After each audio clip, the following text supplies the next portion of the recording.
सुन्दरी तुल्यन्निजान्तर्गतं पश्यन्नात्मनि मायया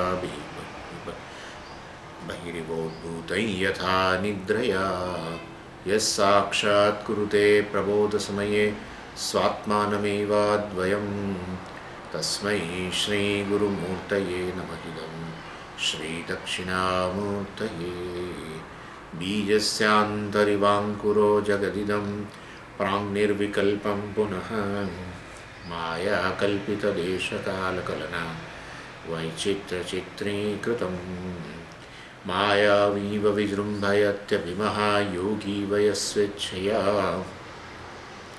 तस्मै श्रीगुरुमूर्तये नमः इदं श्रीदक्षिणामूर्तये तस्मै श्रीगुरुमूर्तये नमः इदं श्रीदक्षिणामूर्तये। ॐ सहना भवतु सहनौ भुनक्तु सह वीर्यं करवावहै तेजस्विनावधीतमस्तु मा विद्विषावहै। ॐ शान्तिः शान्तिः शान्तिः। सदाशिवसमारम्भां शङ्कराचार्यमध्यमाम् अस्मदाचार्यपर्यन्तां वन्दे गुरुपरम्पराम्।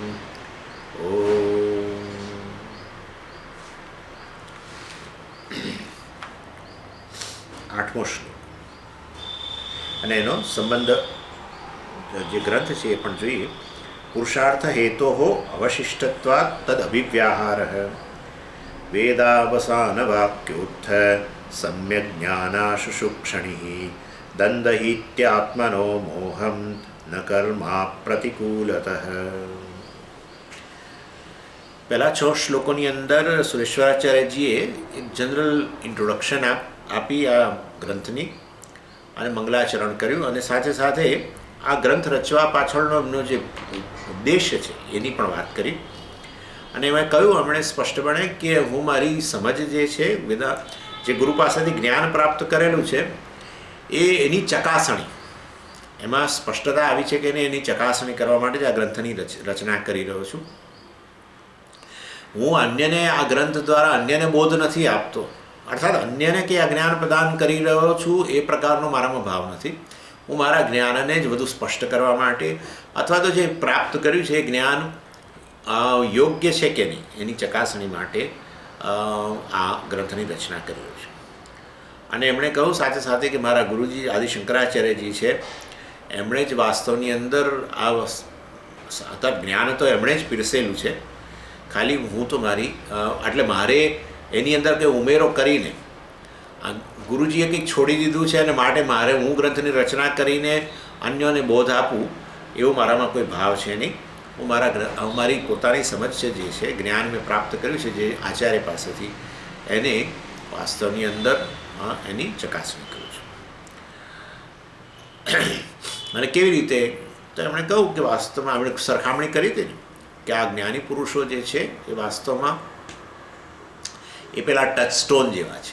એટલે જેમ એક પથ્થરની મદદથી તમે સોનાની ચકાસણી કરો એવી રીતે આ મારા જ્ઞાનરૂપી સુવર્ણની ચકાસણી આ જ્ઞાની પુરુષો રૂપી આ જે પથ્થર છે એ ટચસ્ટોન જે છે એના દ્વારા ચકાસણી થતી હોય છે.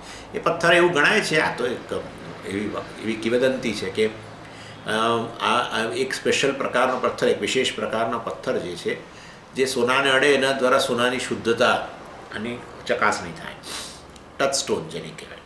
એ પ્રકારની હું મારા જ્ઞાન જે છે એ સુવર્ણ સમાન છે એની ચકાસણી. અને આ ગ્રંથ વગેરે જે છે એ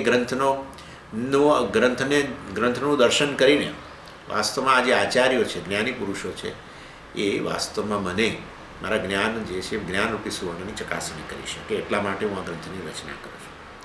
આ 6 શ્લોકોમાં આ બધી વાત કરવામાં આવી.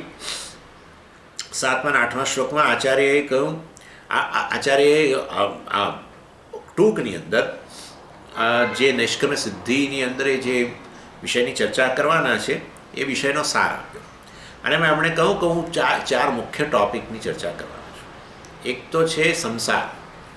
કોને સંસાર કહેવો? સંસાર કહ, સંસાર શું વસ્તુ છે? સંસાર એટલે બંધન શું વસ્તુ છે? સંસારનું કારણ શું છે? બીજો ટોપિક. સંસારનું લક્ષણ, સંસારની આઈડેન્ટિટી, સંસાર એટલે શું એનો ઉત્તર તમને આપીશ અને સંસારનું કારણ પણ કહીશ. પછી મોક્ષ એટલે શું અને મોક્ષનું કારણ શું છે એ. આમ 4 મુખ્ય ટોપિક જે છે એની હું ચર્ચા આ ગ્રંથમાં કરવાનો છું. એવી વાત એમણે 7મા અને 8મા શ્લોકમાં કરી. અને આમ તો 7મા શ્લોકની અંદર એમણે પ્રથમ જે 3 ટોપિક છે, 3 વિષયો છે એની વાત તો કરી જ દીધી, એનો ઉલ્લેખ કર્યો છે એમણે 7મા અને 8મા શ્લોકની અંદર. પહેલાં તો એમણે કંઈ પણ દીધું. પહેલો ટોપિક જે સંસાર એટલે શું એની વાત એમણે 7મા શ્લોકમાં પણ કરી.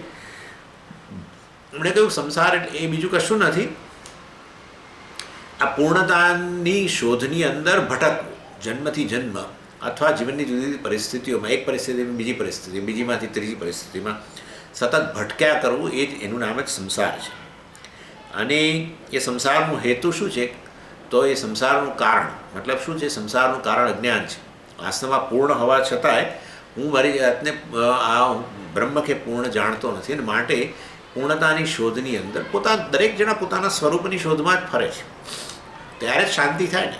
સ્વરૂપની પ્રાપ્તિ થાય તો શાંતિ થાય. માટે જો અજ્ઞાન વશાત પોતાના સ્વરૂપનું જ્ઞાન ન હોય તો વાસ્તવમાં એની નિવૃત્તિ કરીને વ્યક્તિ એ સ્વરૂપની પ્રાપ્તિ કરી શકે, પરંતુ એ ખબર જ નથી કે મને આ વાસ્તવમાં આ મારા સ્વરૂપનું મને જ્ઞાન છે, અને માટે હું અપૂર્ણ છે વસ્તુને સાચી માની લઈને પૂર્ણતાની શોધમાં એક પરિસ્થિતિમાં બીજી પરિસ્થિતિમાં વર્તમાનમાંથી ભવિષ્ય તરફ નજર કરવું, અને વળી શરીર વગેરેનું પતન થઈ જાય તો નવું શરીર ધારણ કરવું. આનું નામ સંસરતી. આ રીતે સતત ભટક્યા કરે છે, સતત સરક્યા કરે છે જન્મથી જન્મ અને પરિસ્થિતિમાંથી પરિસ્થિતિઓમાં. એટલે વર્તમાનની અંદર જે પણ પરિસ્થિતિ છે એમાં મને જરા પણ સંતોષ નથી. ભવિષ્યમાં મને હું એક એવી આદર્શ પરિસ્થિતિ સર્જાશે જેમાં મને પૂર્ણ સંતોષ થશે, એવી પ્રકારની માન્યતા સાથે હું સતત ભટકું છું. એનું નામ સંસાર, અને સંસારનું કારણ અજ્ઞાન છે. વાસ્તવમાં હું તો પૂર્ણ છું. અને ત્રીજો ટોપિક છે એ પણ એમણે આ 7મા અને 8મા શ્લોકમાં વાત કરી દીધી. મોક્ષ શું છે? તો મોક્ષ એટલે વાસ્તવની અંદર આ પૂર્ણતાની પ્રાપ્તિ થઈ ગઈ, અર્થાત આ અપૂર્ણતાની જે લાગણી જે છે, અપૂર્ણતા, હું અપૂર્ણ છું એ પ્રકારનો જે ભ્રમ છે એની નિવૃત્તિ થવી, ભ્રાંતિની નિવૃત્તિ થવી. મોક્ષ જે છે એની મોક્ષ બીજું કશું નથી. આપણને જે આ મુક્તિની ઈચ્છા છે એ ઈચ્છાની નિવૃત્તિ થઈ જવી, એ જ વાસ્તવમાં મુક્તિની ઈચ્છાની પ્રાપ્તિ છે, પૂર્તિ છે. એટલે ઘણી વસ્તુ આપણી પાસે ન હોય ને તો એને અને એની ઈચ્છા હોય તો એને પૂર્તિ કરવા માટે તમારે કંઈક કરવું પડે. પરંતુ આ મોક્ષની ઈચ્છા જે છે વાસ્તવમાં મુક્તિની ઈચ્છા છે. દુઃખમાંથી મુક્તિ, ભયમાંથી મુક્તિ, અપૂર્ણતામાંથી મુક્તિ. એ મુક્તિની ઈચ્છાને કેવી રીતે પૂરી કરવી? મુક્તિની ઈચ્છાની નિવૃત્તિ કરી દેવી કે ખરેખર મુક્તિની જરૂર જ નથી, હું મુક્ત છું. ચાલો એનીવે, એટલે મોક્ષ જે છે એ તો આ વાસ્તવમાં આ રીતે પૂર્ણતા માટેની જે સ્ટ્રગલ છે, સંઘર્ષ જે છે એ જતો રહ્યો, એ સંઘર્ષની નિવૃત્તિ થઈ ગઈ. અને એનું કારણ શું છે? એ તો વાસ્તવની અંદર મોક્ષનું કારણ જે છે એ 8મા શ્લોકમાં પણ એમણે સહેજ ઉલ્લેખ તો કર્યો કે પૂર્ણતા જો મારું સ્વરૂપ જ હોય અને છતાંય હું એ ન જાણતો હોઉં આત્મા વિશેના અજ્ઞાનને કારણે, તો વાસ્તવમાં જ્ઞાન પ્રાપ્તિ દ્વારા જ એ તમે વાસ્તવમાં એ ઈચ્છા, મોક્ષની ઈચ્છાની પૂર્તિ કરી શકો છો. તમે મોક્ષ સ્વરૂપ જ છો, તમે બ્રહ્મ છો. બ્રહ્મ એટલે મોક્ષ, મુક્ત છો. પરંતુ વાસ્તવમાં ન જાણતા હોવાને કારણે પોતાને બંધનમાં માનો છો. તો જ્ઞાન પ્રાપ્તિ દ્વારા અજ્ઞાનની નિવૃત્તિ કરો, અને વાસ્તવમાં એ એટલે કે મોક્ષનો હેતુ કેવળ આત્મજ્ઞાન છે, સમ્યક જ્ઞાન. એમણે ઉલ્લેખ કર્યો સમ્યક જ્ઞાન. સમ્યક જ્ઞાન કારણ કે અસમ્યક જ્ઞાન પણ છે.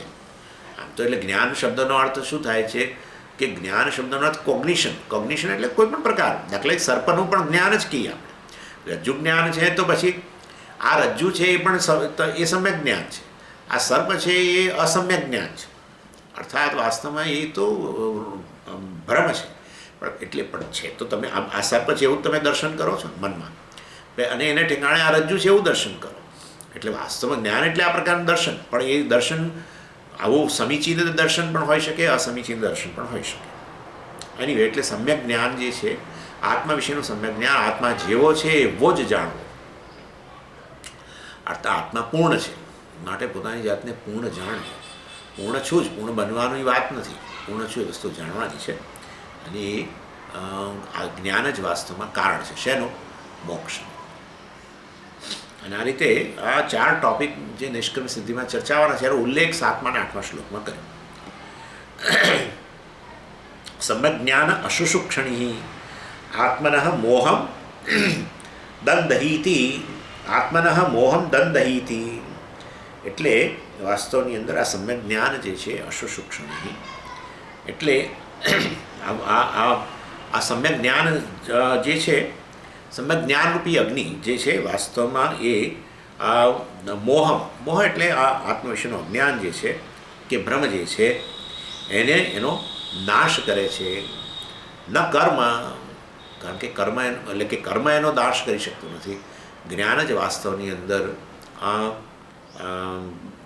જે છે અજ્ઞાનનો નાશ કરે છે. મોહમ દંદહીતિ.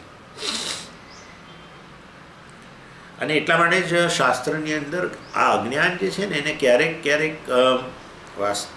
અજ્ઞાનને આ અંધકાર સાથે સરખાવવામાં આવે છે, અને જ્ઞાન જે છે એને અગ્નિ સાથે સરખાવવામાં આવે છે. અને તમે જુઓ તો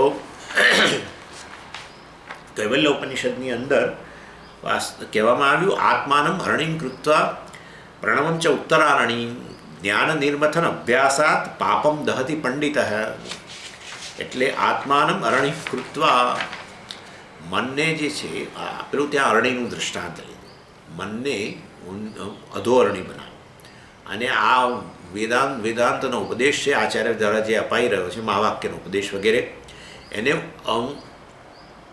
ઉપરની ઉર્ધ્વઅરણી બનાવો. અને ઉર્ધ્વઅરણીના અધોઅરણીને તમે જાણે કે દોરડાથી બાંધીને તમે ચર્નિંગ કરો ને, મંથન કરો, અને તો એની અંદરથી, કારણ કે છેવટે 2 લાકડ, આમ તો અધોરણી તમે જાણો છો એમાં એક પેલો કપના આકારનો ખાડો હોય, અને એમાં પેલો ઉપરની ઉર્ધ્વઅરણી છે એમાં બરાબર બેસી જાય, અને બંનેને પેલા દોરડાથી બાંધેલી હોય. અને પછી આ રીતે ઉર્ધ્વઅરણી ને અધોરણી સ્થિર હોય, ઉર્ધ્વઅરણી જે છે એ ફરતી હોય. પણ એ 2 લાકડા વચ્ચે એ રીતે જ્યારે ઘર્ષણ થાય ત્યારે એમાંથી તણખા, જ્યારે અગ્નિ પ્રગટ થાય. એટલે અહીંયા હવે એનું દ્રષ્ટાંત લઈને કૈવલ્ય ઉપનિષદની અંદર કહેવામાં આવ્યું કે આ જે છે મનને તમે આવી રીતે અધોરણી બનાવો, અને આ આત્મજ્ઞાન છે, આચાર્યનો ઉપદેશ છે, મહાવાક્યનો ઉપદેશ છે, એને તમે ઉર્ધ્વઅરણી બનાવો. અને જ્યારે તમે મંથન કરો એની વચ્ચે, ત્યારે એ મંથન અર્થાત આત્મવિચાર, તો એની અંદરથી જ્ઞાનનો તણખો ઉત્પન્ન થાય. એટલે જ્ઞાનને અહીંયા અગ્નિ સાથે સરખાવે એના માટે હું કહી રહ્યો છું.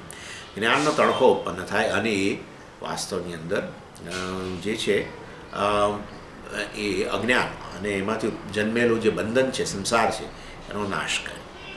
ભગવાને પણ ભગવદ્ ગીતાની અંદર 4થા અધ્યાયના 37મા શ્લોકમાં કહ્યું, યથૈધાંસી સમિદ્ધોગ્નિ ભસ્મસાત કુરુતે અર્જુન જ્ઞાનાગ્નિ સર્વકર્માણી ભસ્મસાત કુરુતે તથા. એ અર્જુન, વાસ્તવમાં આ જે જ્ઞાન જે અગ્નિ જે છે એનાથી ભસ્મસાત કુરુતે, સર્વકર્માણી જે છે, સર્વકર્મો જે છે એને ભસ્મીભૂત કરી નાખે છે આ જ્ઞાનરૂપી અગ્નિ જે છે, અને એને કારણે સંસારની નિવૃત્તિ થઈ જાય છે. એટલે જ્ઞાનને અગ્નિ સાથે સરખાવવા માટે 2 કારણો છે. પહેલું કારણ એવું છે કે જેવી રીતે અગ્નિ વાસ્તવની અંદર અંધકારની અંદર જે વસ્તુઓ ઢંકાયેલી હોય, અંધકારથી આચ્છાદિત હોય એવી વસ્તુઓને પ્રગટ કરે અગ્નિ. એવી રીતે જ્ઞાન પણ જે છે એ પણ વાસ્તવની અંદર આ આત્મતત્વને જાણે કે પ્રગટ કરે, જે અજ્ઞાનથી ઢંકાયેલો છે. અજ્ઞાનથી એટલે આ બધું એ તમારે બહુ સ્વામીજી, આત્માને અજ્ઞાન કેવી રીતે ઢાંકે? અજ્ઞાન મિથ્યા છે અને આત્મા સત્ય વસ્તુ છે, આત્મા પૂર્ણ છે, અને આ અજ્ઞાન તો અહીંયા એ ઉપાધિ છે, મર્યાદિત છે. હે ને, આપણે કે બુદ્ધિમાં અજ્ઞાન રહેલું છે એનો અર્થ કે મર્યાદિત તો ખરું છે. તો એ અજ્ઞાન મર્યાદિત, આવું મર્યાદિત, એ અમર્યાદિત આત્માને કેવી રીતે ઢાંકી શકાય? તો કહેવા માટે છે. એટલે આત્માનું વાસ્તવિક દર્શન આપણે નથી કરી શકતા અજ્ઞાનને કારણે. એટલા માટે ત્યાં આઈ થિંક હસ્તામલકીયમમાં એમાં કહેવામાં આવ્યું કે આ સૂર્ય છે એ વાદળો, એક વાદળથી ઢંકાવે છે. હવે આ તો વસ્તુ સત્ય નથી જ. સૂર્ય આવડો મોટો, સૂર્ય પૃથ્વી કરતાં અનેક ગણો મોટો સૂર્ય જે છે એ એક નાના વાદળથી કેવી રીતે ઢંકાય? પરંતુ કહેવાનો આશય એટલો જ છે કે સૂર્ય, એ વાદળ છે ને આપણી દ્રષ્ટિને ઢાંકે છે, સૂર્યને ન ઢાંકી શકે.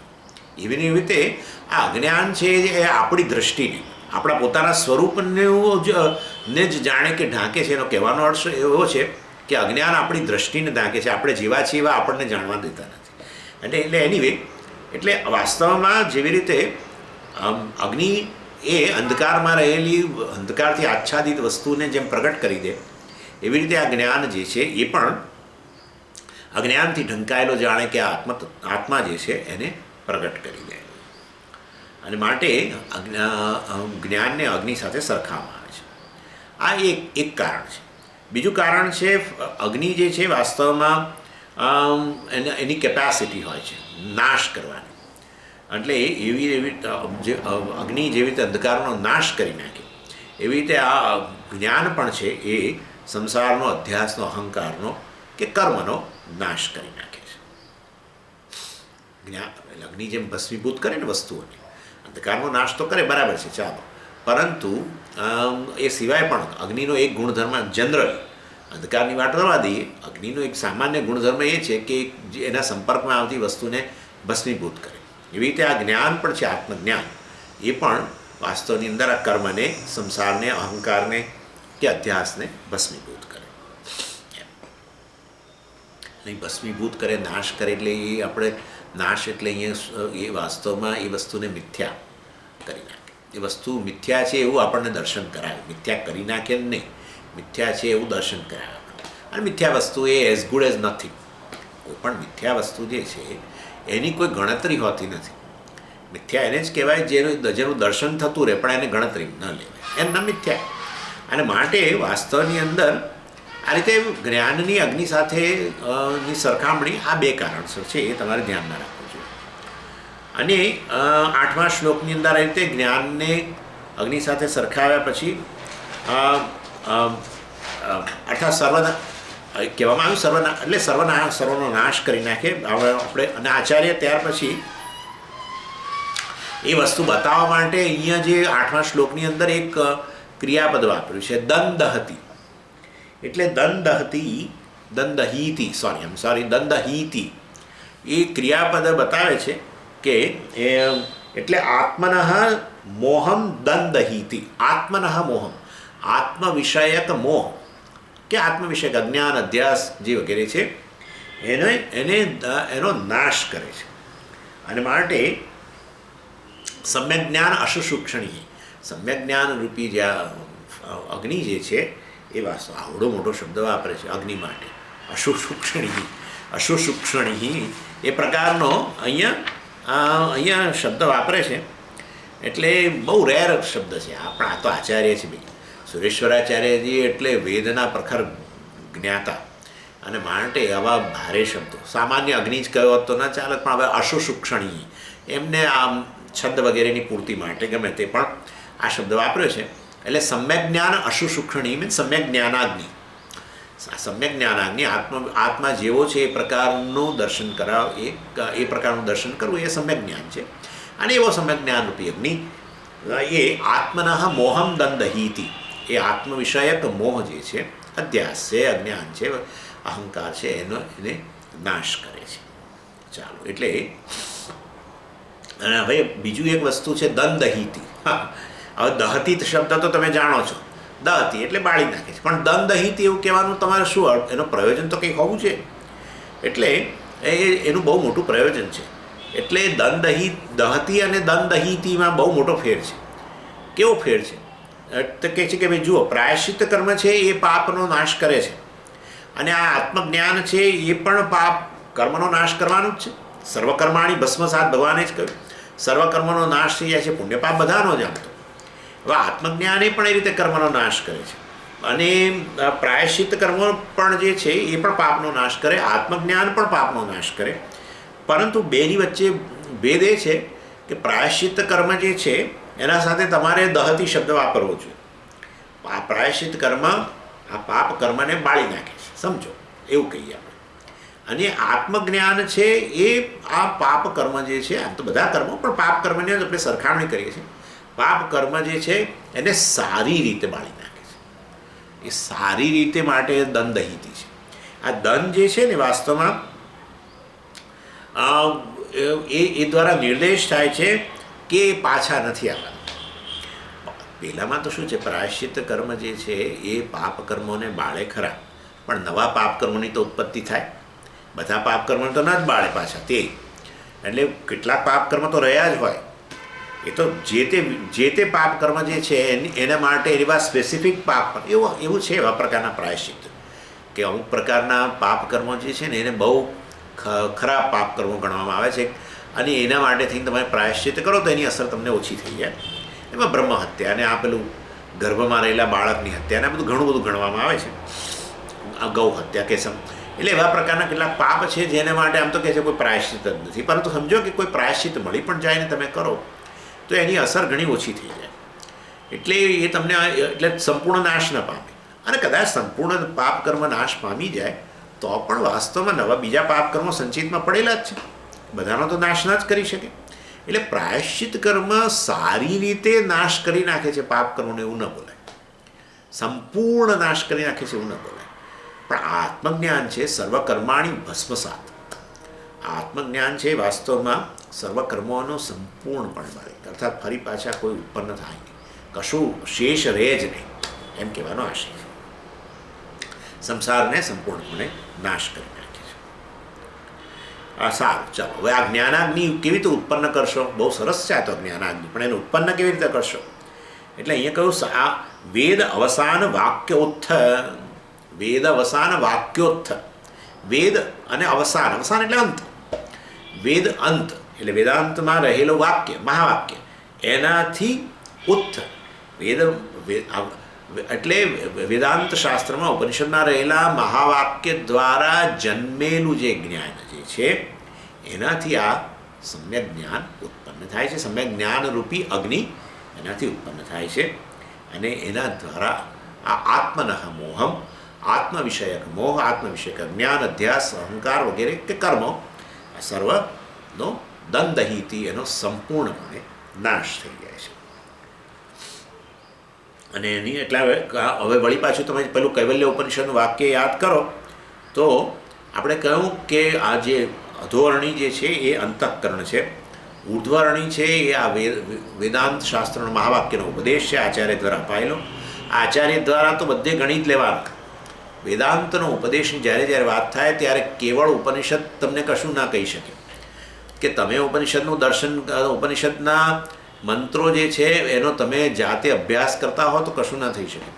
સંપ્રદાયના કોઈ આચાર્ય દ્વારા એનો અર્થ ઉદ્ઘાટિત કરવામાં આવે સંદર્ભ વગેરેને ધ્યાનમાં રાખીને, ત્યારે જ તમને સમ્યક જ્ઞાનની ઉત્પત્તિ થાય. એટલે તમારે આચાર્ય તો ગણી જ લેવાના.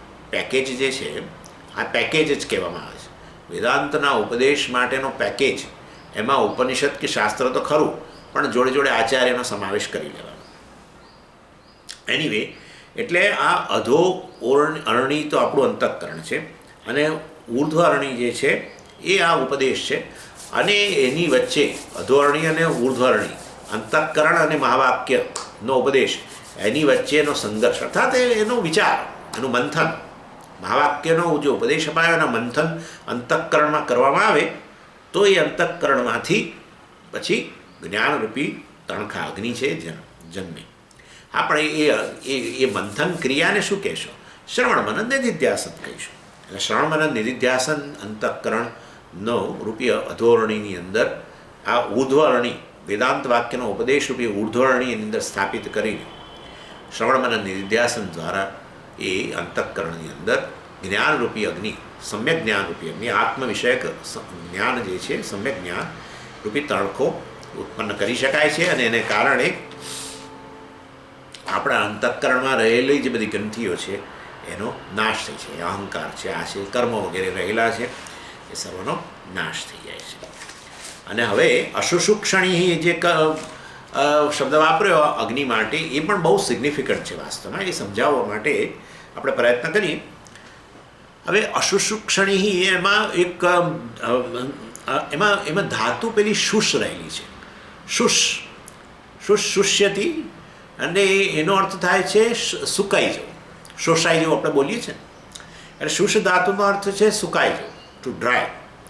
અને શોષણ, એટલે આ શોષણ શબ્દ તો તમે જાણો જ છો, ગુરુ સ્તોત્રમાં જ આવે છે ને, શોષણમ ભવસિંધોશ છે વગેરે વગેરે, જ્ઞાપનમ સર્વસંપદા વગેરે. એટલે આ ભવસંપદ, અરે શોષણમ ભવસિંધો, ભવસિંધો આ સંસાર સાગરનું શોષણ કરનાર મારા ગુરુજીના ચરણ કમળ છે વગેરે વગેરે. એનીવે, એટલે શોષણમ એટલે વાસ્તવમાં જે સંપૂર્ણપણે સૂકવી નાખે.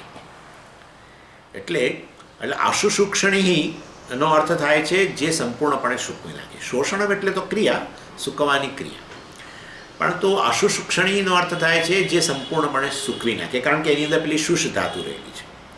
અને જ્ઞાન જે છે એ વાસ્તવની અંદર આ જ્ઞાનરૂપી અગ્નિ જે છે એ સંપૂર્ણપણે અગ્નિ સૂકવી નાખે.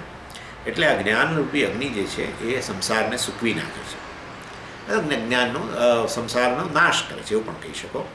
અને એ રીતે શોષણમ ભવસિંધોશ છે, આ સંસાર સાગરને કોણ સૂકવી શકે? મારા ગુરુના ચરણ કમળ છે, ગુરુ દ્વારા અપાયેલો ઉપદેશ છે, એનાથી જન્મેલો જ્ઞાન જે છે એ જ આ મારા સંસાર સાગરને સૂકવી નાખે. એટલે એ દૃષ્ટિએ અશુસૂક્ષણી શબ્દ એટલા માટે વપરાયેલો છે, કારણ કે પેલી શુષ ધાતુ છે. શુષ ધાતુનો અર્થ છે સૂકવવું, નાશ કરવો. અને અશુસૂક્ષણી એટલે જે સંપૂર્ણપણે સૂકવી નાખે, અશુસૂક્ષણી. અને એ છે આપણા જ્ઞાન. એ જ્ઞાનરૂપી અગ્નિ વાસ્તવમાં સંપૂર્ણપણે સૂકવી નાખે. માટે આ અગ્નિ માટે શબ્દો વાપર્યો અશુસૂક્ષણી. અને કયો અગ્નિ, કયો અશુસૂક્ષણી? સમ્યક જ્ઞાન અશુસૂક્ષણી. અને માટે સમ્યક જ્ઞાનરૂપી અગ્નિથી જ આ આત્મવિષયક મોહ કે અજ્ઞાન છે સંપૂર્ણપણે નાશ પામે છે. સંસાર સંપૂર્ણપણે નાશ પામે છે, સર્વકર્મો સંપૂર્ણપણે નાશ પામે છે. આમ જ્ઞાનથી જ મોક્ષ પ્રાપ્ત થાય છે એવું ઇન્ડાયરેક્ટલી કહી રહ્યા છે. જ્ઞાનથી જ મુક્ત થઈ જવાય છે, સંસારમાંથી મુક્ત, જન્મ મરણમાંથી મુક્ત, અથવા અધ્યાસમાંથી મુક્ત, અહંકારની સત્યતામાંથી મુક્ત. અહંકાર જે છે પછી એ બાધિત અહંકાર ઉપર રહી જાય, જુદી વસ્તુ છે. એ બધી ચર્ચા આપણે કરવાના છે. અને આ રીતે આ 4 વિષયોની ટૂંકમાં વાત કરીને 7મા અને 8મા શ્લોકની અંદર કયા 4 વિષયો? સંસાર, સંસારનું કારણ, મોક્ષ અને મોક્ષનું કારણ, એવા 4 ટોપિકોની વાત કરીને હવે 8મા શ્લોકની અંદર જ આચાર્ય એક બીજો ટોપિક પણ ચર્ચે છે. ખાલી ઉલ્લેખ કરે છે, ચર્ચવાનું તો વાત નથી, ઉલ્લેખ થાય છે. આટલા મોટા મોટા ટોપિક હોય તો એના માટે તો આખો ગ્રંથ છે. પરંતુ આ 4 ટોપિક જે છે, 4 વિષયોની એની વાત 7મા અને 8મા શ્લોકમાં એનો ઉલ્લેખ કર્યો. ને હવે એક બીજો 5મો ટોપિક પણ 8મા શ્લોકમાં એમનો ઉલ્લેખ કરી રહ્યા છે. આ વેદાંતની જ્યારે વેદાંતમાં આ જે વિષયની જ્યારે ચર્ચા થઈ રહી હોય અને એની અંદર એમાં એવા એ ચર્ચા કરનારાઓ કોઈ સિદ્ધિ ગ્રંથ હોય, જો એને સિદ્ધિ, આ બધા સિદ્ધિ ગ્રંથો છે, આ પણ નૈષ્કર્મ્ય સિદ્ધિ, અદ્વૈત સિદ્ધિ, હે ને, એટલે આ બધા સિદ્ધિ ગ્રંથો છે. એવી રીતે તો એની અંદર સિદ્ધિ ગ્રંથોની અંદર આ તો બધું બરાબર છે, મહાવાક્યનો ઉપદેશ વગેરે તો હોય જ, પણ એટલું મહાવાક્યનો ઉપદેશનું ને અપાય અને એ દ્વારા સમ્યક જ્ઞાન ઉત્પન્ન થાય એટલો જ વિષય ન હોય. સિદ્ધિ ગ્રંથોમાં એક બીજો પણ એક વિષય હોય, અને એ છે આ વેદાંત દર્શનની વિરુદ્ધ જે પૂર્વ પક્ષો જે છે એ પૂર્વ પક્ષોને લાવવા અને બધાનું ખંડન કરવું. એટલે બીજા દર્શનો છે, બીજી ફિલોસોફી છે. વેદાંતનું દર્શન, એ વેદાંતનું દર્શન એને આપણે ફિલોસોફી ન કહી શકીએ.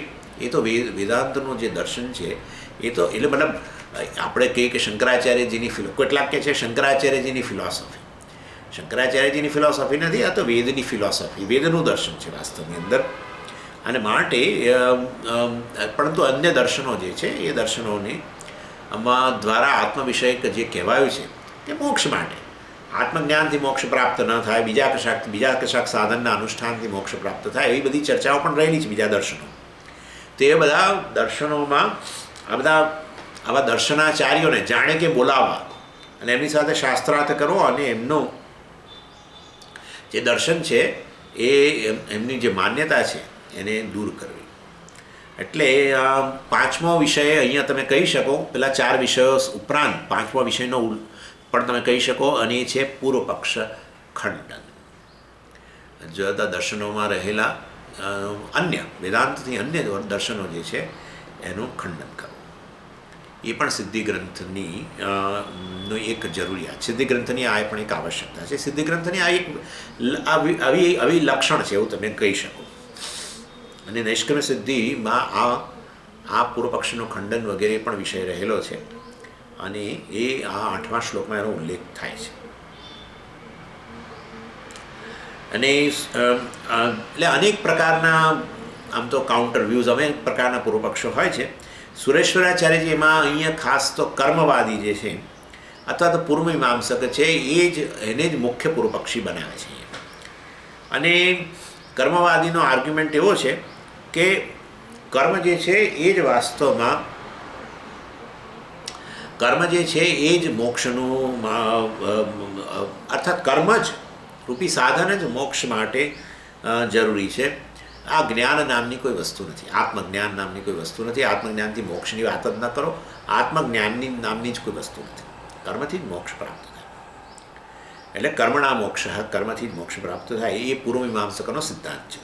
અને સુરેશ્વરાચાર્યજી આ સિદ્ધાંત જે છે એને અહીંયા ચેલેન્જ કરે છે, અને પોતાનો જે આ ગ્રંથની રચના પાછળનો જે હેતુ છે, ઇન્ટેન્શન અથવા એ અહીંયા પ્રગટ કરે છે. શું કહે છે?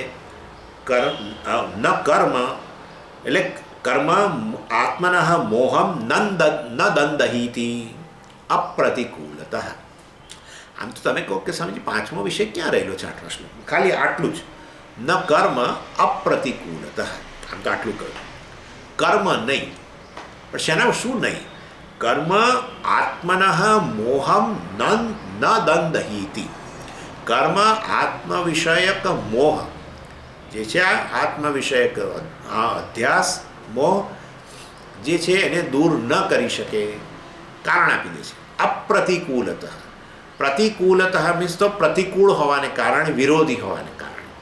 તો વિરોધી હોય તો નાશ કરી નાખે, પરંતુ અપ્રતિકૂલત કર્મ વાસ્તવમાં આ આત્મવિષયક અજ્ઞાન કે અધ્યાસ જે છે એનું વિરોધી નહીં હોવાને કારણે આત્મવિષયક મોહને કર્મ દૂર કરી શકે નહીં. અને આત્મવિષયક મોહ દૂર ન થાય તો પછી સંસાર વગેરેનો નાશ થઈ શકે નહીં, અને તો મોક્ષની પ્રાપ્તિ થઈ શકે નહીં. અને માટે કર્મ મોક્ષનું સાધન ન હોઈ શકે, આમ કહેવાનો આશય છે. એટલે આ રીતે એ પૂર્વ પક્ષીને અહીંયા ઇન્વાઇટ કર્યા, જાણે કે હું આ કર્મવાદી સાથે ચર્ચા કરવાનો છું, અને એ કર્મવાદી સાથે ચર્ચા કરીને બતાવીશ કે જ્ઞાનથી જ મોક્ષ સિદ્ધ થાય, જ્ઞાનથી જ મોક્ષ પ્રાપ્ત થાય. કર્મ વગેરે મોક્ષનું સાધન નથી, સીધું સાધન નથી. એટલે એ ટોપિક પણ અહીંયા એની પણ એક ઉલ્લેખ 8મા શ્લોકની અંદર કરે છે. એટલે જ્ઞાનને એટલે જ પ્રકાશ સાથે પણ સરખાવવામાં આવતું હોય છે, કારણ કે જેમ પ્રકાશ અંધકારનો વિરોધી છે, એવી રીતે આ જ્ઞાનરૂપી પ્રકાશ છે એ જ આ મોહ કે અજ્ઞાનરૂપી અંધકારનો વિરોધી છે. જ્યારે કર્મ અને અજ્ઞાન છે એ તો બંને સાથે રહી શકે છે. અને શું એ તમે કેવી રીતે એનું પ્રૂફ શું આપશો કે અજ્ઞાન અને કર્મ સાથે રહી શકે છે? એના માટે તમે પ્રૂફ શું આપશો? પ્રત્યેક વ્યક્તિ જે છે વાસ્તવની અંદર કર્મની અંદર ગળાડૂબ છે, અને બહુ સફળતાપૂર્વક આત્મવિષયક અજ્ઞાની પણ છે. એ અત્યંત કર્મમાં આસક્ત જે છે અને કર્મમાં ગળાડૂબ છે, ખૂબ જ બિઝી વ્યક્તિ છે. એને તમે પૂછો, એને ખાલી આટલું કહો કે તું તો વાસ્તવમાં બ્રહ્મ છે, બસ આટલું કહો, અને તમે એની પ્રતિક્રિયા જુઓ. તમે શું બોલ્યા એમ કહેશે. તમે શું બોલ્યા? લખી કે તું પરમાત્મા છો. બ્રહ્મ શબ્દ એને ના સમજાય, બને બ્રહ્મને બદલે બ્રહ્મ પણ બોલે, પણ એને કહો તું પરમાત્મા છો એટલે તરત ઊભો થઈ જાય કે તમે કોઈ ગાંડા માણસ લાગો છો, આપણને એમ કહે. એનો અર્થ શું થયો? શું સિદ્ધ થયું? આત્મવિષયક અજ્ઞાન સિદ્ધ થઈ ગયું. આત્મા બ્રહ્મ છે, પરમાત્મા છે, એ તો જ્ઞાન છે વાસ્તવ, પણ એને આવું તો આપણે કહીએ તો પણ એ વાસ્તવ ઊભો થઈ જાય કે તમે આ ગાંડા કાઢો છો એમ કહે છે. મતલબ આટલો કર્મમાં ગળાડૂબ વ્યક્તિ આત્મ વિષયક અજ્ઞાન ધરાવે છે, માટે અજ્ઞાન અને કર્મ સાથે સાથે રહી શકે છે, એકબીજાના વિરોધી નથી. જ્યારે આત્મ વિષયક જ્ઞાન એ પ્રકાશ સમાન છે અને અજ્ઞાન એ અજ્ઞાનરૂપી અંધકારને દૂર કરે છે. ગુકાર એટલા માટે તો ગુરુની વ્યાખ્યામાં આપણે એટલે જ તો એ કહીએ છીએ, ગુકારસ્થ અંધકારો વહી ગુકારસ્થ નિવર્તક અંધકાર નિરોધિત્વાત ગુરુ ઇત્યભિધીયતે. એટલે જ ગુરુને આપણે કહ્યું ને કે જ્ઞાનરૂપી પ્રકાશ ફેલાવનાર, આપણા અંતઃકરણમાં જે અજ્ઞાનરૂપી અંધકાર છે એને દૂર કરવા માટે જ્ઞાનરૂપી પ્રકાશ ફેલાવનાર જે છે એ ગુરુ કહેવાય, એવું આપણે કહીએ છીએ. એટલે કર્મ અને અજ્ઞાન એકબીજાના અપ્રતિકૂલત, વાસ્તવમાં પરસ્પરના વિરોધી નહીં હોવાને કારણે કર્મથી મોક્ષ પ્રાપ્ત આત્મવિષયક મોહ કે અજ્ઞાન દૂર ન થઈ શકે, બંને સાથે રહી શકે છે. પ્રત્યેક વ્યક્તિનું ઉદાહરણ છે. અને માટે જો અજ્ઞાન દૂર નહીં થાય તો પછી વાસ્તવમાં આ સંસારની નિવૃત્તિ નહીં થાય, મોક્ષ પ્રાપ્તિ નહીં થાય. માટે કર્મથી જ મોક્ષ મળે એવો જે તમારો સિદ્ધાંત છે એ વાસ્તવમાં યોગ્ય સિદ્ધાંત નથી. આ આત્મવિષયક જ્ઞાનરૂપી પ્રકાશ વિરોધી હોવાને કારણે, અજ્ઞાનરૂપી અંધકારનો વિરોધી હોવાને કારણે જ્ઞાનથી જ વાસ્તવમાં મોહ દૂર થાય, સંસાર દૂર થાય, મોક્ષ પ્રાપ્ત થાય. અને એટલે ગમે એટલા તમે કર્મ કરો એમાં તો પણ અજ્ઞાનની નિવૃત્તિ ન થઈ શકે. અને એનો અર્થ એવો નહીં કે અહીંયા આપણે કર્મને તદ્દન યુઝલેસ બતાવી છે, કર્મની કોઈ ઉપયોગિતા નથી, કર્મ બિલકુલ બિનઅસરકારક છે એવો આપણો કહેવાનો સિદ્ધાંત નથી. કર્મનો ઉપયોગ છે જ અને બધી ચર્ચા થવાની જ છે અને ઘણી ઘણી રીતે ઉપયોગી છે. પરંતુ એ ખાલી આટલું જ છે. આપણે કર્મનું ખંડન કેવળ આત્મ અજ્ઞાનના સંદર્ભમાં જ કરીએ છીએ. બાકી કર્મનો સંપૂર્ણપણે ઉપયોગ છે.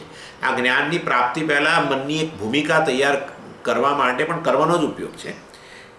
અને એટલે આ રીતે આત્મ અજ્ઞાનને દૂર નહીં કરી શકે, એનો સાથી છે, એનો સહકાર, મતલબ કે ઇનફેક્ટ બંને પરસ્પર સહકારથી ચાલે છે.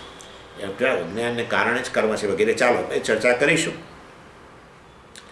એટલે અને એટલે મોક્ષ વગેરેની પ્રાપ્તિમાં આ કર્મ સહાયભૂત નથી. એટલે એ રીતે આપણે કર્મનું ખંડન કરીએ છીએ. એટલે આમ આ બધા લોકો જે આમ તો કેટલાક આચાર્યોની આ થિયરી છે, 4 પાથ થિયરી, કર્મયોગ, જ્ઞાનયોગ, ભક્તિયોગ, હઠયોગ વગેરે બધું.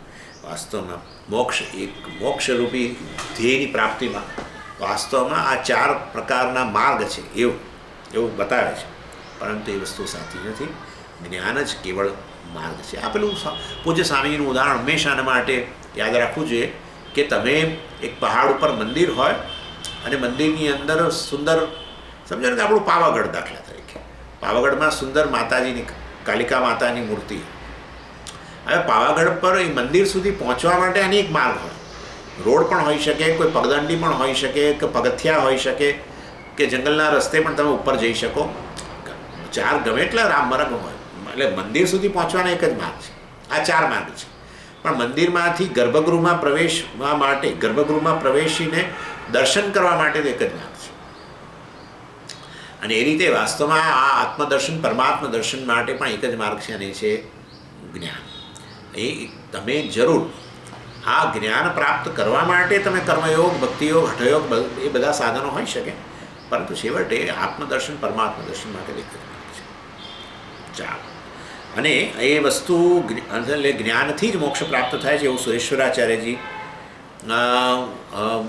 વાસ્તવમાં એ વસ્તુ સિદ્ધ કરવા માગે છે. અને એના માટે શ્રુતિ અને યુક્તિ બંનેનો વાસ્તવમાં સપોર્ટથી આ વસ્તુ એ સિદ્ધ કરશે.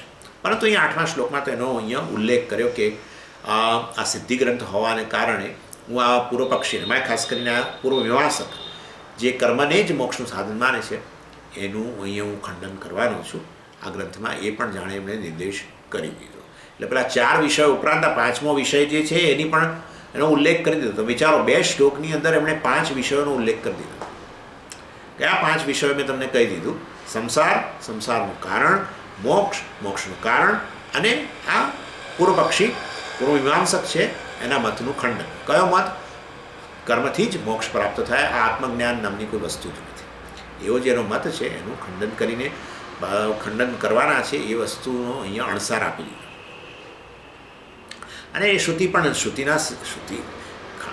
ખંડન કરશે એટલે ખાલી પોતાના તર્કને આધારે જ નહીં, શ્રુતિ પણ ખરું, શ્રુતિના વાક્યો પણ ખરા, અને સાથે સાથે યુક્તિ પણ વગેરે પણ બંનેનો ઉપયોગ કરીને કરશે.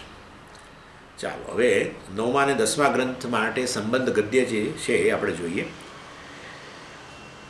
કે છે પ્રતિજ્ઞાતાર્થ સંશુદ્ધ્યર્થમ પૂર્વપક્ષ ઉક્તિ તત્ર જ્ઞાનમ અભ્યુપગમ્ય તાવદ ઉપન્યાસ. એટલે કે છે જુઓ,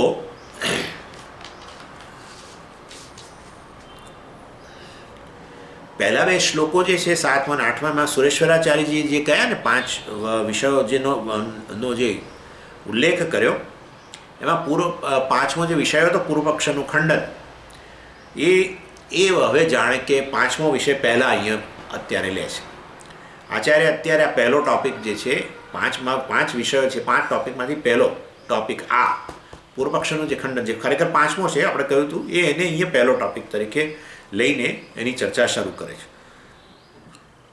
આખો પહેલો અધ્યાય છે નૈષ્કર્મ્ય સિદ્ધિનો, એ વાસ્તવમાં આ પૂર્વમીમાંસક જે માને છે કે કર્મથી જ મોક્ષ પ્રાપ્ત થાય છે એના ખંડન માટે આખો પ્રથમ અધ્યાય છે. પછી સંસારનો હેતુની બધી ચર્ચા આવશે આગળ બીજા અધ્યાય. પણ અહીંયા એટલે જ્ઞાન સામે જેટલા પહેલાં અવરોધો છે ને એ અવરોધોનું પહેલાં દૂર કરવા માગે છે. જ્ઞાનથી મોક્ષ પ્રાપ્ત થાય બરાબર છે, એની સામે આ પૂર્વપક્ષી જે છે કે એનો આ પૂર્વપક્ષ જે છે એ વાસ્તવમાં અવરોધરૂપ છે, અને માટે આચાર્ય પહેલાં એ પૂર્વપક્ષીનું ખંડન કરીને આપણો જે માર્ગ છે, જ્ઞાન માર્ગ છે, એને એકદમ ચોખ્ખો કરી દેવા માગે છે. અને એની અંદર આપણે તો જાણીએ છીએ કૈવલ્ય ઉપનિષદનો મંત્ર, તો બીજા મહાનારાયણ ઉપનિષદની અંદર પણ આ મંત્ર રહેલો છે, ન કર્મણા ન પ્રજયા ધનેન ત્યાગેન કઈ અમૃતત્વ માનસુઃ. હે ને, ન કર્મણા ન પ્રજયા ન ધનેન ત્યાગેન એકે, એટલે એકે કેટલાક જે છે અર્થાત અમૃતત્વ આનશું આનશીર્ય એ પ્રકારનો પ્રયોગ છે, તો વૈદિક પ્રયોગ છે આનશું. પણ એનીવે એટલે કર્મથી નહીં, પ્રજાથી નહીં, ધનથી નહીં, કેવળ ત્યાગથી જ વાસ્તવમાં, અર્થાત આ અહંકાર મમકાર વગેરેના ત્યાગથી જ જે છે એ વાસ્તવમાં મોક્ષની પ્રાપ્તિ થાય છે. એટલે કશું પ્રાપ્ત કરી મોક્ષ એ કોઈ પ્રાપ્તિનો વિષય જ નથી, જે વાસ્તવમાં એ પ્રાપ્તની જ પ્રાપ્તિ છે. પરંતુ એની સામે અનેક એ વિષયનું અજ્ઞાન આત્મ વિષય જ્ઞાન હોવાના કારણે અનેક પ્રકારના ભ્રમ સેવું છે, ભ્રમનો ત્યાગ કરવા માત્રથી જ વાસ્તવમાં અમૃતત્વની પ્રાપ્તિ થઈ જાય છે. હું તો અમૃત સ્વરૂપ જ છું, પરંતુ અમૃત સ્વરૂપ હોવા છતાંય હું મારી જાતને અમૃત સ્વરૂપ જાણતો નથી. અને જાણતો નથી એટલું તો પૂરતું એટલું જ નહીં, વાસ્તવમાં એના માટે અનેક પ્રકારના ભ્રમ પણ સેવું છું. અને એ ભ્રમની નિવૃત્તિ કરવા દ્વારા વાસ્તવમાં એ ભ્રમનો ત્યાગ કરી દઈએ તો છેવટે હું મારા સ્વરૂપમાં પ્રતિષ્ઠિત થઉં છું, અમૃતત્વમાં પ્રતિષ્ઠિત થઉં છું, એ કહેવાનો આશય છે. અને એટલે પૂર્વમીમાંસકનો ત્યાગ કરવાના હેતુથી અહીંયા આ ગદ્ય જે છે સંબંધ ગદ્ય જે છે એમાં કહે છે શું? પ્રતિજ્ઞાતાર્થ સંશુદ્ધ્યર્થમ. પ્રતિજ્ઞાત અર્થ, બરાબર ને? પ્રતિજ્ઞાત અર્થ જે છે પોતાની પ્રતિજ્ઞા.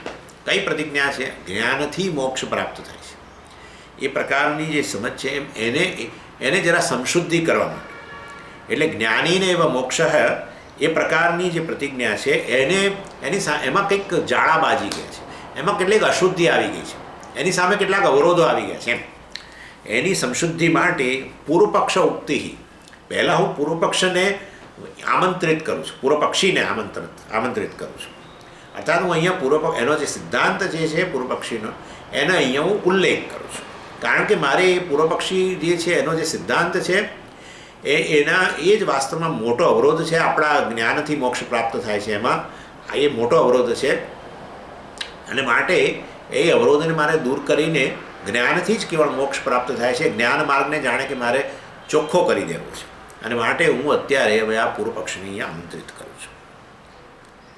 અને આ પૂર્વમીમાંસકમાં પણ વાસ્તવમાં ખરેખર તો ત્રણ, પણ ચાલો અત્યારે પહેલાં બેનો ઉલ્લેખ કરીએ. બે વ્યૂ રહેલા છે કે કેટલાક પૂર્વમીમાંસકો માને છે, એક વ્યૂ આવો છે, એ લોકો આત્મજ્ઞાનનો સ્વીકાર કરે છે ખરા, પણ કહે છે કે ભલે આત્મજ્ઞાન રહેલું છે પણ બહુ ઝાઝું ઉપયોગી નથી. શેમાં? મોક્ષ પ્રાપ્તિ માટે. એ લોકોના મતે પણ આ કર્મ જ વાસ્તવમાં એ મોક્ષનું સાધન છે.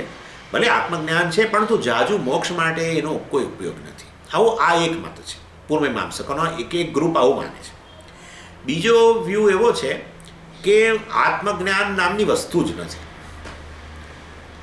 વેદની અંદર આત્મજ્ઞાન નામની કોઈ વસ્તુ છે જ નહીં.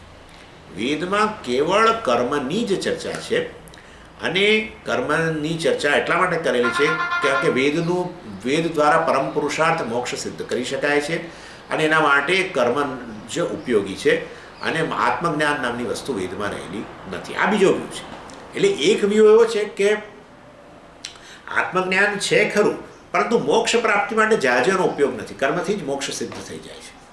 બીજો વ્યૂ એવો છે કે આત્મજ્ઞાન નામની વસ્તુ વેદમાં રહેલી જ નથી અને કેવળ કર્મની જ ચર્ચા છે, કર્મનું જ પ્રાધાન્ય છે, કર્મનું જ તાત્પર્ય છે અને એનાથી મોક્ષ પ્રાપ્ત થાય છે. આ બે પૂર્વમીમાંસકો જ છે પણ આ બે વ્યૂ છે.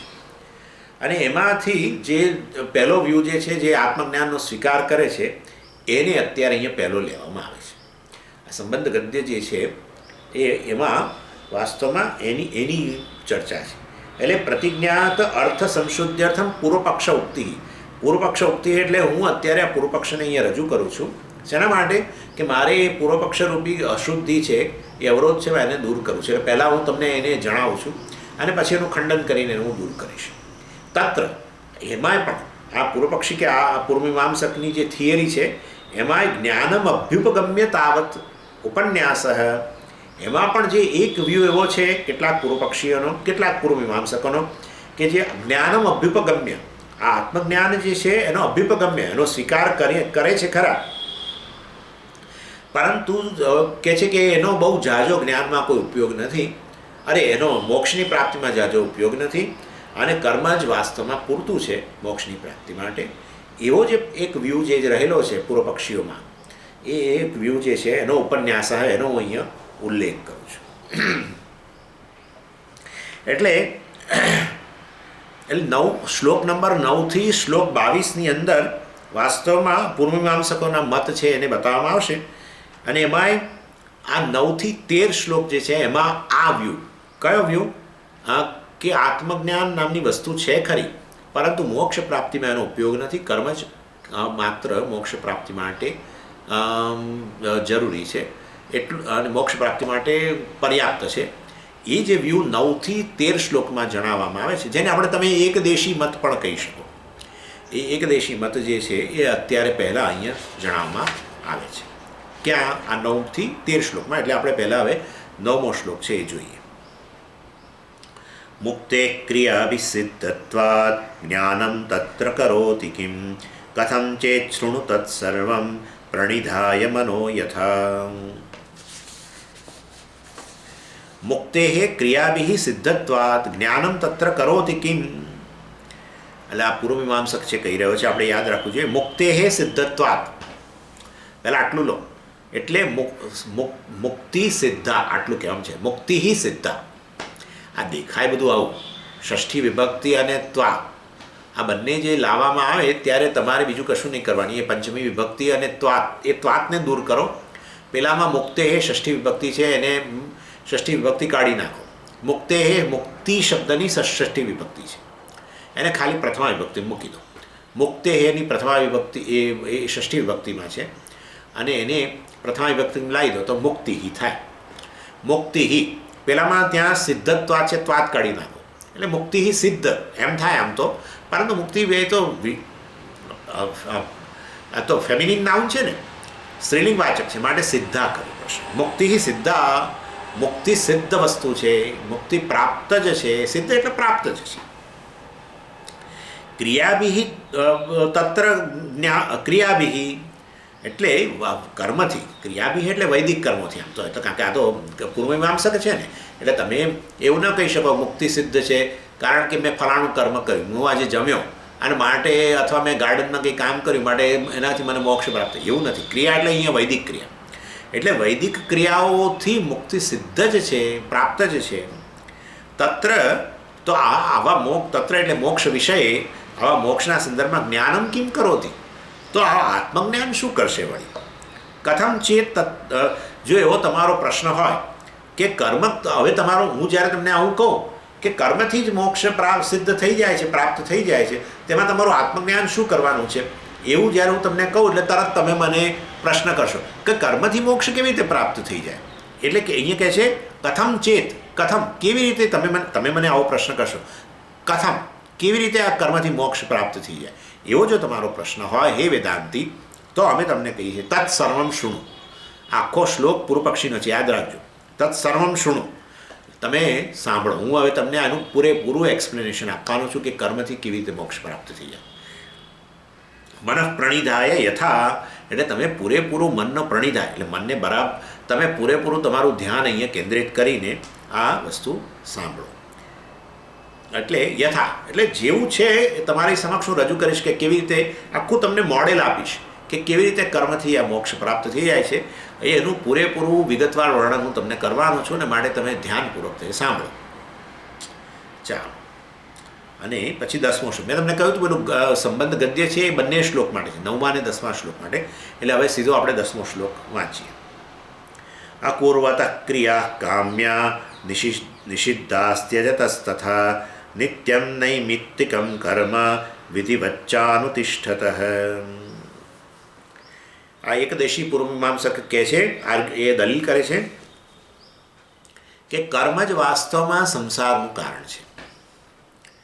એટલે એક શરીરથી બીજા શરીરમાં, અથવા એ બધી વસ્તુઓ વાસ્તવમાં શેનાથી થાય છે? સંસાર એટલે એ એક શરીરથી બીજો શરીર, જન્મથી મરણ, મરણથી વળી પાછો નવો જન્મ, જન્મ મરણનું ચક્ર સંસાર. એ શેના કારણે છે? તો કે વાસ્તવમાં એ પુણ્ય પાપને કારણે જ છે. એટલે કર્મથી જ છેવટે આ જન્મ મરણ વગેરે સંસાર રહેલો છે. અને તમે કશું કે એવું કરો આ જન્મની અંદર કે વાસ્તવમાં જ્યારે આ શરીરનું પતન થાય, અર્થાત મરણ થાય, ત્યારે વાસ્તવમાં એવું એ મરણ થાય ત્યાં સુધીમાં તમારું કર્મનો એકાઉન્ટ જે છે એને પૂરેપૂરો ખાલી જ કરી નાખો. તમારા ખાતામાં કશું રહે જ નહીં.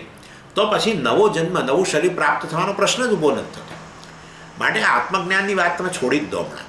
અમે તમને એવો એક કિમિયો બતાવીએ કે તમારું આ શરીરનું પતન થાય, મરણ તમારું થાય, ત્યારે તમારા ખાતાની અંદર 1 રૂપિયો પણ ના રહ્યો, કર્મ રહ્યા જ ના હોય. તો પછી નવો શરીરની પ્રાપ્તિ માટે કોઈ કર્મો જ રહ્યા નહીં હોય, તો નવું શરીર, નવો જન્મ થવાનો જ નથી. અને માટે આપોઆપ જ તમે મુક્ત બની જશો.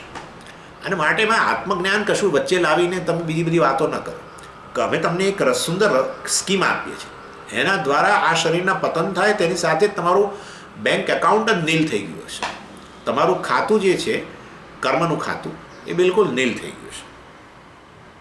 કર્મ જ નહીં રહ્યા હોય તો પછી સંસાર કે નવો જન્મ મરણ વગેરેની વાત કરવાનો પ્રશ્ન જ નથી. અને આપોઆપ જ તમે જન્મ મરણમાંથી મુક્ત બની જશો.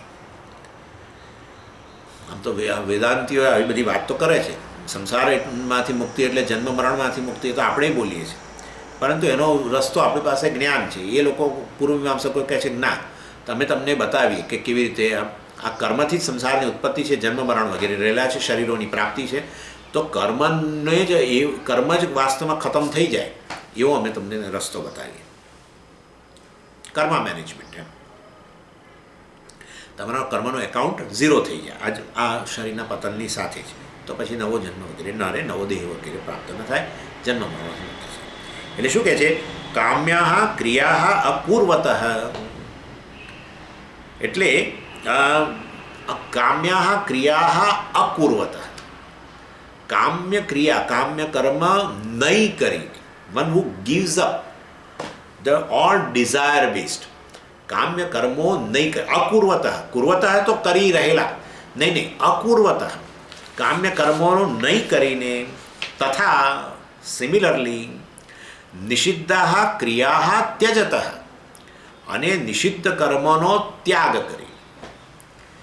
અર્થાત નિષિદ્ધ કર્મનો ત્યાગ કરવાનો એટલે કરતા હતા પહેલાં એવું નહીં, નિષિદ્ધ કર્મ નહીં કરે, નિષિદ્ધ કર્મો થાય નહીં એવી કાળજી રાખી.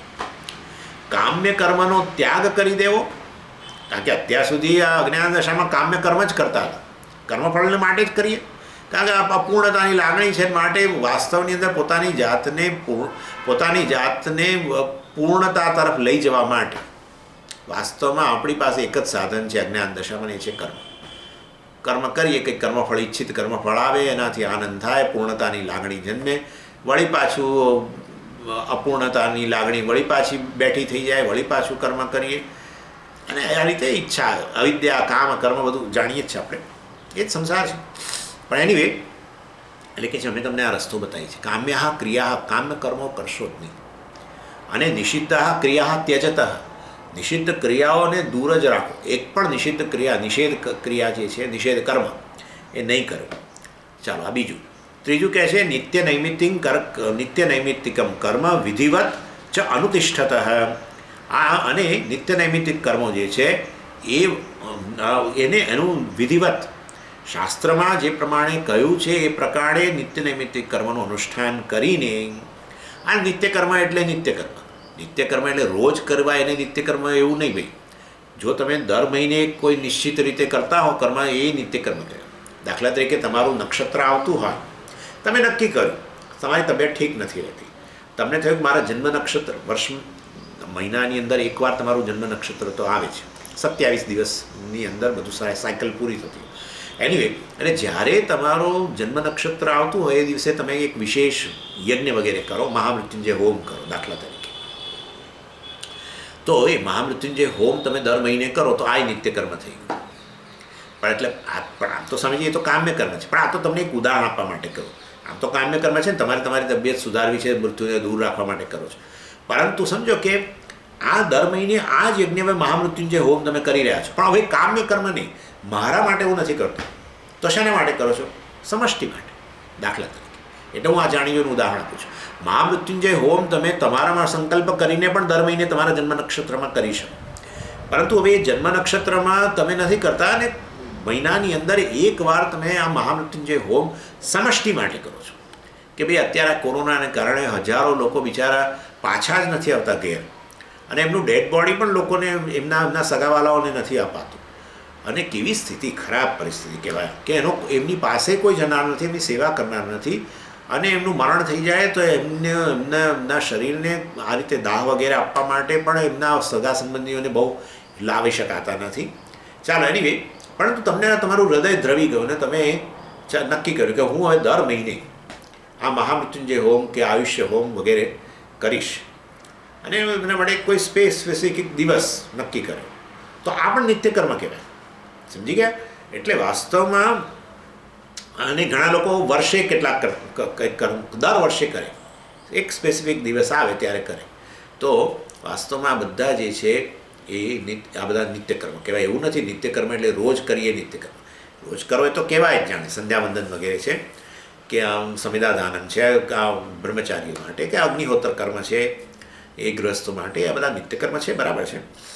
પરંતુ તમે દર મહિને કરતા હો, દર વર્ષે કરતા હો, પણ એને પણ તમે નિત્યકર્મ કહી શકો. અને સાથે સાથે નૈમિત્તિક કર્મ છે, ઓકેઝન. હવે આ દાખલા તરીકે જેમ કે ગ્રહણ થાય, ઉત્પન્ન આવ્યું, તો ગ્રહણ આવ્યું ને તમે એને તર્પણ વગેરે કરો, તો એ નૈમિત્તિક કર્મ છે. ગ્રહણ કંઈ એવું ના હોય કે દર મહિને ગ્રહણ આવે છે અને એમાં તમે તર્પણ કરો છો, એવું તો છે નહીં. ગ્રહણ તો એ નિમિત્ત, ગ્રહણ એ તો અમુક સમયે ઉત્પન્ન આવતું હોય, અને ત્યારે એને નિમિત્તે તમે કંઈક તર્પણ વગેરે કરો, તો એ પણ નૈમિત્તિક કર્મ છે. એટલે કહે છે નિત્ય નૈમિત્તિકમ કર્મ વિધિવત અનુતિષ્ઠતા.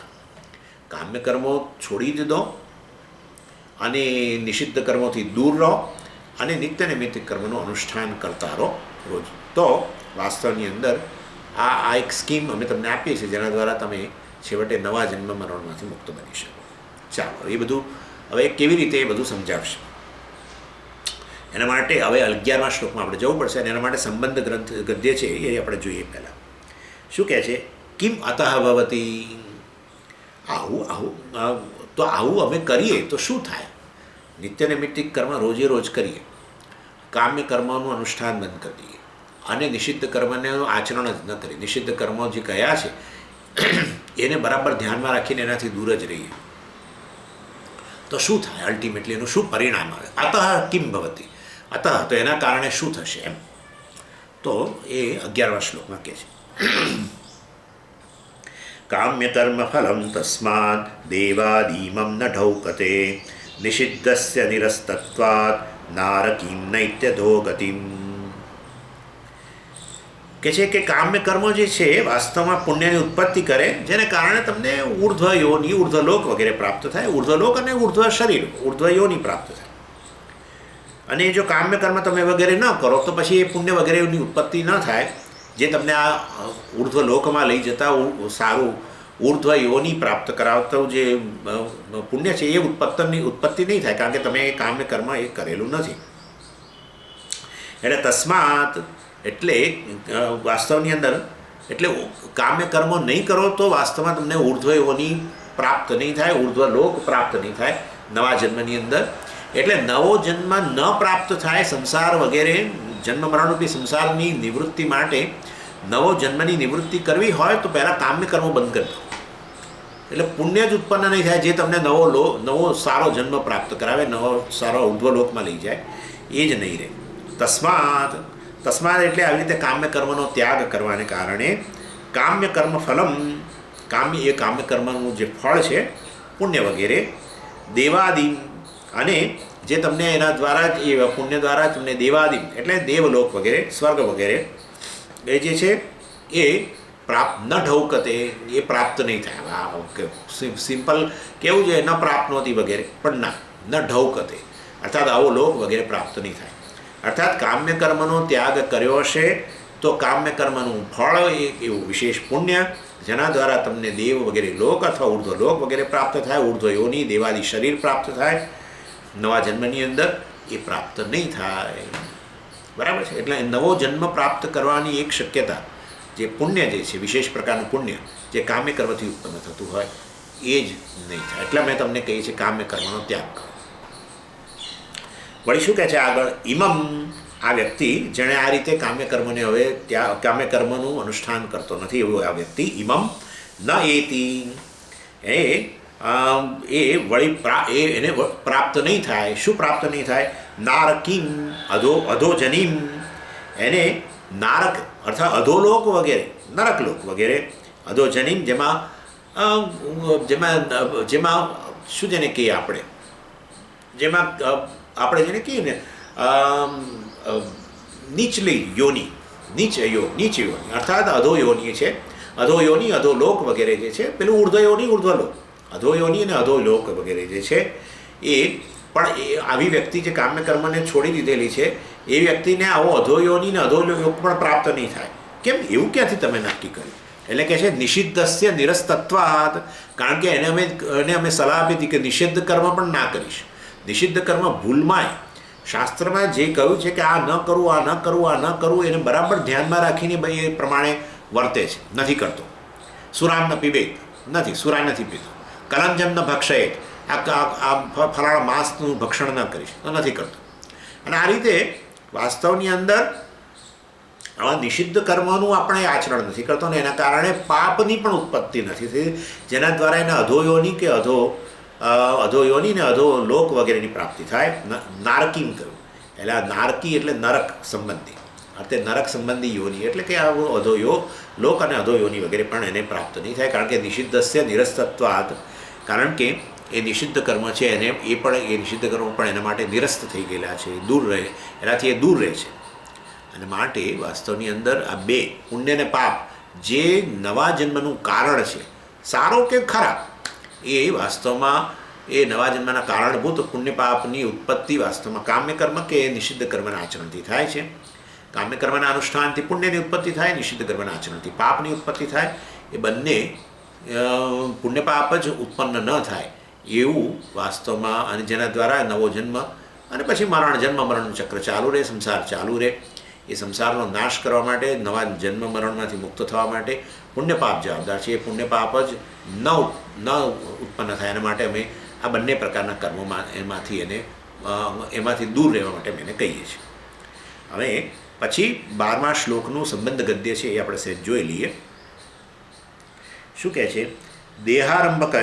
દેહારંભકયોશ્ચ ધર્માધર્મયો જ્ઞાનિના સહકર્મિણઃ સમાનૌ ચોદ્ય પરિહારૌ. એટલે પૂર્વમીમાંસક જે છે એ બીજો ક્વેશ્ચન અહીંયા રજૂ કરે છે, બીજો પ્રશ્ન ઊભા છે કે ચાલો પુણ્ય પાપ વગેરે જે છે એની ઉત્પત્તિ નહીં થાય કારણ કે હું કામ કર્મ નહીં કરું કે નિષિદ્ધ કર્મનું આચરણ નહીં કરું, પરંતુ પહેલાંના જે પુણ્ય પાપ જે છે મારો તો એકાઉન્ટ ઘણા જીવ તો અનાદિ છે, તો અનેક જન્મો થઈ ગયા અને એમાં અનેક જન્મો મનુષ્ય જન્મોની અંદર અનેક કર્મો કરેલા છે ને એમાં પુણ્ય પાપ કર્મો રહેલા છે, એ બધાનું શું પણ ચાલો હવે આ જન્મમાં હવે પછી આજે તમે મને સલાહ આપી છે હવે હું બંધ કરીશ, પણ પહેલાંનું શું?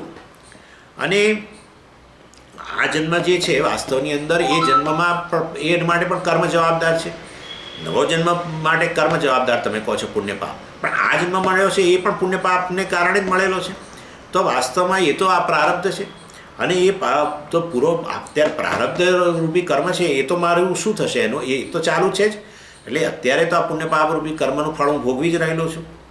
એટલે પૂર્વમીમાંસક જે કહે છે એટલે આવો આપણે પ્રશ્ન કરીએ છીએ કે આ પ્રારબ્ધ વગેરે જેને કારણે આ જન્મ મળેલો છે એ પ્રારબ્ધનું શું? એટલે પૂર્વમીમાંસક કહે છે કે વાસ્તવમાં પ્રારબ્ધ કર્મના નાશ માટે તો અમે વેદાંતિઓ જે સોલ્યુશન આપે છે કે એ જ સોલ્યુશન અમે આપીએ છીએ. ધર્મ અધર્મ યોહો એની ચર્ચા વધારે આપણે આગળ કરવાના છીએ, હવે સહેજ હું ઉલ્લેખ કરી લો. ધર્મ અધર્મ યોહો એટલે આ સારા અને ખરાબ કર્મો જે છે જેના દ્વારા વાસ્તવમાં એટલે કામ્ય કર્મ કે નિષિદ્ધ કર્મ છે જેના દ્વારા દેહ આરંભ કયો હો જે વાસ્તવમાં દેહના આરંભ માટે દેહના જન્મ માટે જવાબદાર છે. ચોદ્ય પરિહારો સમાનો એટલે ચોદ્ય એટલે વાસ્તવની અંદર એટલે આ પ્રશ્ન જે તમે ઉઠાવ્યો છે તે અને એનો આન્સર સમાન છે. કોની સાથે સમાન છે? જ્ઞાનીના સહકર્મિણ. જ્ઞાનીના સહ એટલે જ્ઞાનીના એટલે આત્મજ્ઞાન એટલે કે વેદાંતિ, એટલે વેદાંતિ અને પૂર્વમીમાંસક બંનેનો જે ઉત્તર છે એ સમાન છે. શેના માટે? આ પ્રારબ્ધરૂપી કર્મ જે છે એની સામેના પ્રશ્નો જે છે એ પ્રશ્નના ઉત્તર વાસ્તવમાં કર્મીનો, પૂર્વમીમાંસકનો અને વેદાંતિનો આન્સર સમાન જ છે. પ્રારબ્ધનું શું થાય વગેરે એના માટેનો ઉત્તર સમાન છે. એટલે ધર્મ અધર્મયો હો દેહ આરંભકયો હો ચોદ્ય પરિહારો સમાનો. એટલે અત્યારે જે જન્મ મળ્યો છે અને એના માટે જે પુણ્યપાપ વગેરે જે જવાબદાર જે છે અને એ પુણ્યપાપ રૂપી કર્મ જેને અત્યારે તમે પ્રારબ્ધ કહી શકો, એ પ્રારબ્ધ સંબંધિત જે તમારો જો કોઈ ઓબ્જેક્શન હોય, કોઈ સંશય હોય તો એ સંશય અને એનો ઉત્તર વાસ્તવમાં એ સમાન જ છે. જે જ્ઞાની એટલે કે વેદાંતિ જે ઉત્તર આપે એ વેદાંતિનો ઉત્તર અને અમારો ઉત્તર સમાન છે પ્રારબ્ધ સંબંધની અંદર. અત્યારના પુણ્યપાપના સંદર્ભમાં જેણે ઓલરેડી આરબ્ધ જે પ્રકર્ષેણ આરબ્ધ જે પુણ્યપાપે એનું ફળ આપવાનું શરૂ કરી દીધેલું છે એ પ્રારબ્ધ અને એના થકી તો આ દેહ મળ્યો છે ને જુદી જુદી પરિસ્થિતિઓ પણ પ્રાપ્ત થાય છે. અને એ પ્રારબ્ધ સંબંધી તમે જો કોઈ તમારો પ્રશ્ન હોય કે પ્રારબ્ધનું શું, ચાલો આ તો નિત્ય નૈમિત્તિક કર્મ વગેરે બરાબર છે અને પેલા કામ્ય કર્મને નિષિદ્ધ કર્મને એના સંદર્ભમાં તમે કહ્યું કે નવો જન્મ વગેરે નહીં મળે, પણ આ જન્મ જે મને મળેલો છે અને એમાં પુણ્યપાપ રૂપી કર્મ જે છે એ પુણ્યપાપ રૂપી કર્મને ઓલરેડી એણે ફળ આપવાની શરૂઆત કરી દીધેલી છે અને એ પ્રારબ્ધના સંદર્ભમાં તમારે શું કહેવું છે એવો જો તમારો પ્રશ્ન તમે અમને કરતા હો તો અમે કહીએ છીએ વેદાંતિ જે પ્રારબ્ધ સંદર્ભમાં ઉત્તર આપે એ જ ઉત્તર અમારો છે. શું છે આ ચર્ચા એકચ્યુઅલી એ આપણે આવતી વખતે જોઈશું. ઓમ પૂર્ણમિદં પૂર્ણાત પૂર્ણમુદચ્યતે પૂર્ણસ્ય પૂર્ણમાદાય પૂર્ણમેવાવશિષ્યતે. ઓમ શાંતિ શાંતિ શાંતિ. હરિ ઓમ શ્રી ગુરુભ્યો નમઃ. હરિ ઓમ.